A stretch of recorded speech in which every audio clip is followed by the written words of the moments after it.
Welcome to Unbreakable Truth. In today's video, this is not the story I ever thought I'd tell. Not like this. Not to strangers on a screen. But silence becomes a weight. And if you carry it long enough, it starts to suffocate you. My name is Emma Carter. I was 33 when all of this happened, living in a sleepy Michigan town most people only pass through. On the surface, everything in my life was where it should be. Married for 9 years to a man people would describe as solid, steady, reliable. I worked as a school counselor, guiding teenagers through the same storm I used to call my own adolescence. Our house was small but warm, the kind that always smelled like coffee and dryer sheets.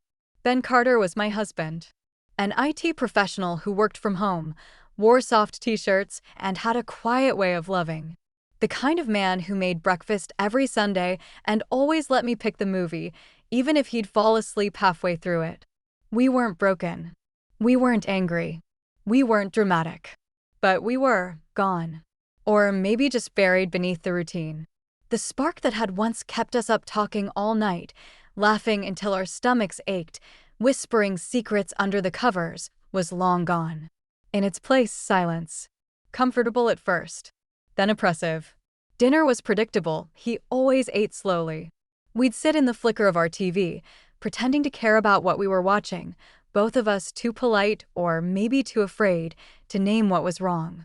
We never argued. That sounds like a good thing until you realize sometimes arguments mean passion still lives in the room. And ours had long packed up and left.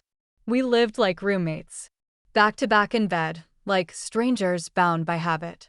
We were kind, courteous even, but not connected. And every now and then, I'd catch him watching me, not in a longing way, but in that distant, questioning kind of way. As if wondering where I'd gone. As if searching for a version of me he once knew. But neither of us said anything. Not really. Until the night he did. It was a Tuesday. I remember because I'd just folded laundry and sat down beside him, brushing lint off my pajama pants. That's when Ben turned to me, his eyes holding a weight I hadn't seen in years. "Emma, I've been thinking," he began. Something in his voice made me pause. "About what?" "About us," he said. "How things feel between us. I know you're not happy. And I know I haven't connected with you the way I used to." I froze. Not because it was untrue, but because it was the first honest thing either of us had said in years. I swallowed carefully. "You're right," I said. "It's not working. And I don't know how to fix it anymore." Then came the moment that changed everything. "I want to try something," he said. "Something different." That word. Different. It twisted in my gut. "What kind of different?" He hesitated. Looked down at his hands. "I've been reading about how some couples, when they're stuck, they try experiences. New conversations. Things that make them see each other again. Reignite what got lost." My heart pounded. "Are you saying what I think you're saying?" Ben's eyes met mine, raw and trembling. "I want you to meet someone," he said. "Just once. Someone I trust. I've talked to him. He's safe. I'll be there, not to interfere. Just to observe. I want to understand what you need. I want to see you, feel again."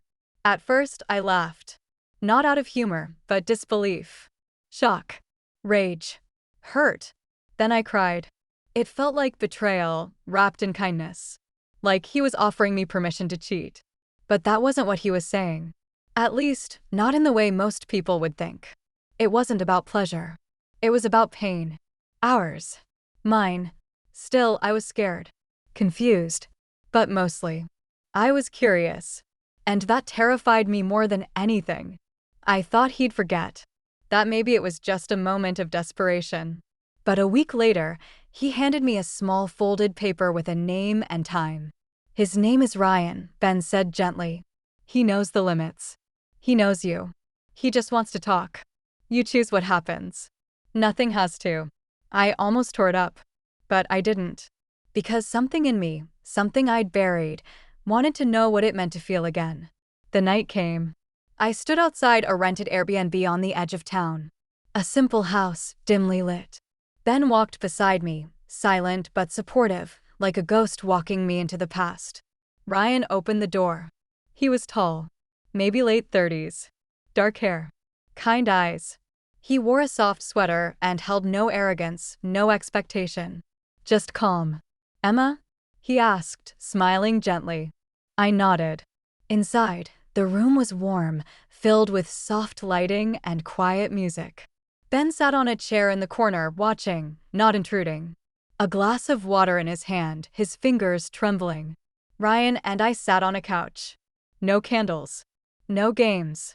Just silence at first. Then he asked me something no one had in years. "How have you been feeling?" And that's when I broke. I didn't give him a polished answer. I told him about the ache in my chest when I wake up.